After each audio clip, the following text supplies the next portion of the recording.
ارتبط الجمال دائما بالروح وفي حضرة من كان يعزف سيمفونيات الإمتاع والإبداع.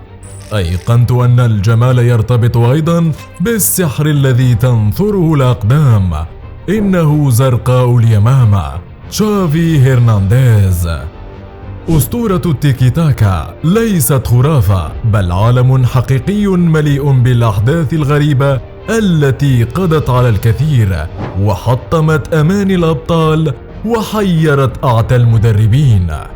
حينما حط تشافي هرنانديز الرحال في معقل الكامب نو في أول المشوار عام 1998 فتحت في وجهه مدرسة إبداع وتألق، ورسمت معالمها وأسوارها إلى جانب مدراء ورؤساء وضعوا الأساسات لتشييد صرح وقصور على عشب كاتالونيا. كلها كانت رسوم بيانية وخطوط مبهمة وإشارات غامضة صعبة على كل عنصر جديد لم ينشأ مع نشأة ذلك الفكر الراقي، لينقل تشافي هرنانديز كل ما تعلمه إلى عالم التدريب. تشافي رجل أدى الأمانة وأنجز المهمة كلاعب، فهل سينجح كمدرب؟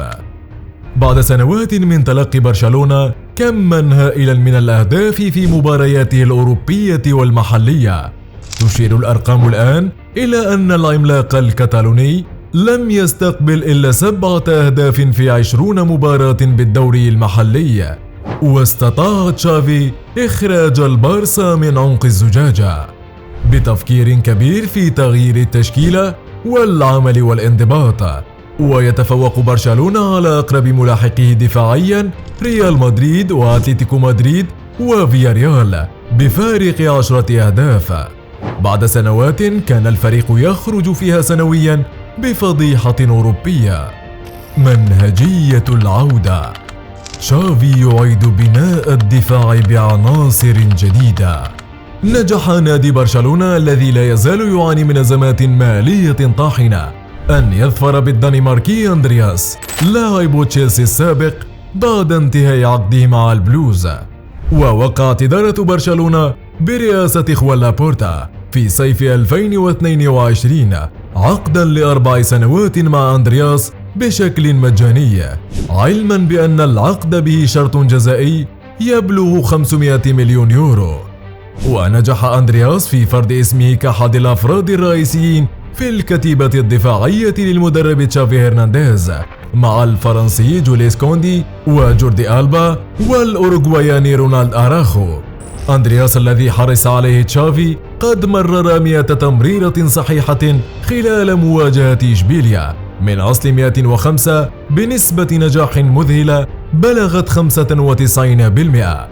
استقبلت شباك برشلونة 3 أهداف فقط في 10 مباريات لعبها مدافع تشيلسي السابق في الليغا هذا الموسم، منها هدف في آخر 5 لقاءات. البارسا تفوز على فياريال وتوسع الفارق في الصدارة. في مثل هذه المباريات تشافي عرف كيف يكسب حتى وإن لم يلعب، والبارسا كسبت نقاطا مهمة لتوسع الفارق مع الريال 11 نقطة مع مباراة ناقصة للأخير. ركز تشافي في خططه على خط الدفاع الذي كان هشا، فصار دفاع البارسا بقيادة أروخو من أقوى الدفاعات في أوروبا حاليا. الفتى ديونغ بين مهاراته في الوسط، وغياب بوسكيتس أعطى القوة والسرعة لوسط البارسا. أنصار البارسا تقول جيد جدا يا تشافي. تشافي بدأ يتشبت على تشكيلة واحدة، والتأقلم بدأ يظهر بين اللاعبين، ويبدو أن قطار البارسا متجه نحو حصد لقب الليغا هذا الموسم، ويوسع الفارق على أقرب ملاحقيه ب11 نقطة.